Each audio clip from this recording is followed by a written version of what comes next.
How the Sioux Indians lived before they got relocated to reservations. Before the arrival of whites, the Sioux lived peacefully on the woodlands and on the plains. Everything changed in the 1700s. The whites did not respect the Sioux' right to own their land they were on for years.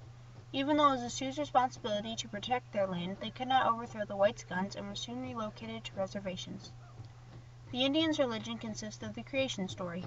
The Great Spirit created a hard rain that flooded the land. All the people drowned except for a girl. She climbed to a high cliff where she asked the Great Spirit to save her. While she prayed, an eagle swooped down and the lone girl grabbed its legs. The eagle carried the girl over the flooded land to a high mountain in the Black Hills. The eagle turned to the man, and the eagle man and the girl were parents. Thus the Sioux tribe began. There are 7 Dakota or Sioux tribes that speak Siouan. They live on the woodlands and on the plains.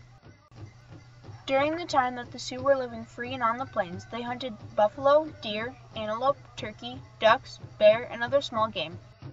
The 1,800-pound buffalo hunted by the Sioux was never wasted. Neither were the other animals. Buffalo hide was used as a blanket in the winter, while deerskin was used in the summer. Buffalo hide also made moccasins, clothes, pipe holders, and teepees. The buffalo's ribs were even used as sleds in the winter. The men hunted, practiced weaponry and riding skills, while the women cooked, sewed, and cleaned. The women also taught their babies not to cry aloud by softly pinching their nose and covering their mouth. By doing so, the babies wouldn't scare off the buffalo or give away their war spot. The Sioux let the children figure out if something was dangerous or not. When the boys were old enough and brave enough, they would tie rawhide ropes to their chests. They thought that hurting themselves would please the Great Spirit. That is why they would earn great honors if they could stay standing up or not faint from sun-up to sundown during the sun dance. Although they would please the spirits when they danced, they only performed the sun dance after a successful hunt or after someone was healed. There are different spirits that the Sioux worshipped. To find those spirits, the young boy, age of 12, would go out into the wilderness for 4 days and 4 nights without food and water. During that time, the boy would meditate to figure out his spirit. After that duration, the boy would be brought back to the Sioux encampment and would visit the medicine man. During their visit, the boy would tell him about his visions. The medicine man would interpret the visions of the 12-year-old and tell the new man what his spirit is. Although the girls were second class, they too had a test to become a woman. Since she was second class, another older woman would come with her with plenty of food and water into the wilderness, but she experienced the same as the boy. Once the boy became a man, he could marry any woman of his choice. He could marry anyone because he could marry as many times as he wanted, but marriage was expensive. The man would have to have many honors and lots of horses. When he liked a woman, he would stand outside her teepee for hours. When he thought the woman liked him too, he'd go inside her teepee and play songs on his flute. If he still thought the woman liked him, he'd give the family a horse. If they accepted, the woman liked him. The man then had an older woman ask the younger one for him. If the younger one said yes, he'd give the family more horses and they'd get married. When the whites made trails to the Sioux land, the Indians would often get sicknesses they weren't immune to. The diseases they usually caught were scarlet fever, measles, smallpox, and sore throats. The medicine man would try his best to heal them. When the Sioux ambushed the traveling whites, they wore red paint. Along with the paint, the spear, shield, war club, and a strong bow with painted arrows added to their intimidated look. When the whites had enough ambushes, they set up treaties to trick the Sioux and other Indians across North America. The whites set about doing so by getting the Indians drunk, tricky wordplay, and using words the Indians didn't understand. Some of the treaties consist of lots of food and money for their land. The whites made promises they couldn't keep. They didn't give the Sioux the money they promised or the food. They charged unreasonable amounts of money for small things, such as a few spoonfuls of sugar for $8.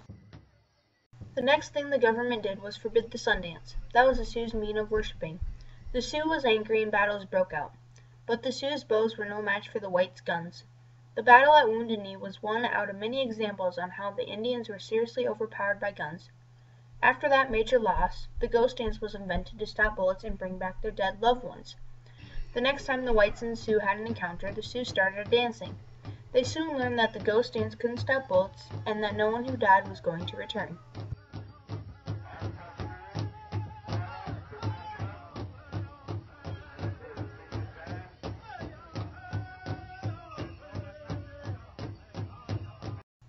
After a few more battles, the Sioux finally agreed to sign the Reservation Treaty.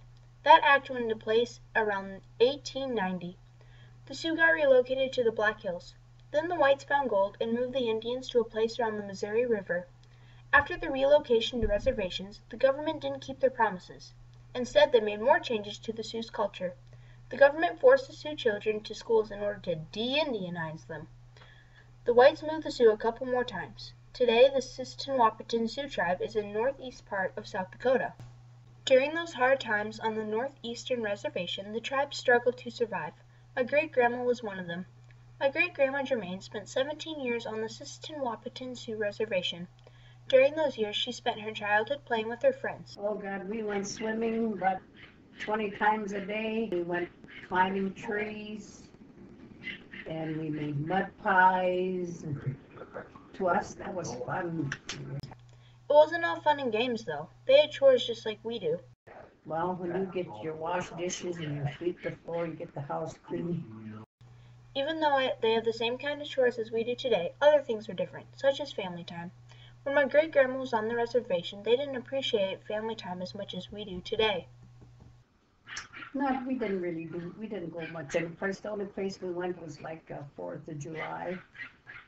We gathered all our cooking utensils, bedding. We had a wagon with horses. And 4th of July, that's the only time we held all our stuff, and we went to different places, had houses for 3-4 days. So that's what we did the only time together. Otherwise, we stayed in home all the time. We didn't have no car. Like family time, their clothes were different too. They wore dresses more often than we do today. Yeah, just regular dresses. Although family time wasn't important, siblings were. Marion, Ida, Florine, Doris, me, Lila, and one brother. So there's 7 of us out of 13. The other ones died. As I mentioned before, their culture changed while they were on reservations. They still wear feathered headdresses. No, that's the only time I see that is when they're dancing. Otherwise, we just wore our regular clothes. While their culture changed, so did their diets. With all the change in their life, the hardest thing was a new education.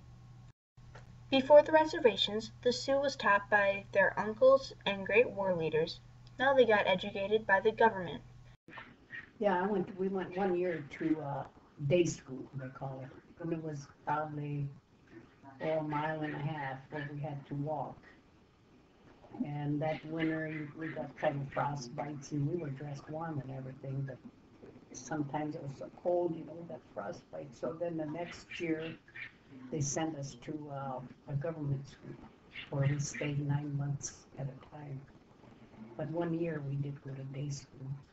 When my great-grandma left the reservation at 17, she thought all the change was over. It wasn't. When she got married, her husband couldn't say Germaine, so she had to switch her name to June. Although she lives peacefully now in Sioux Falls, those times on a reservation will never be forgotten. I didn't mind it. It was hard, rough. Like I said, we had no car. We never hardly went to town, nothing. And we always went picking gooseberries or choke cherries with Mom and her friends.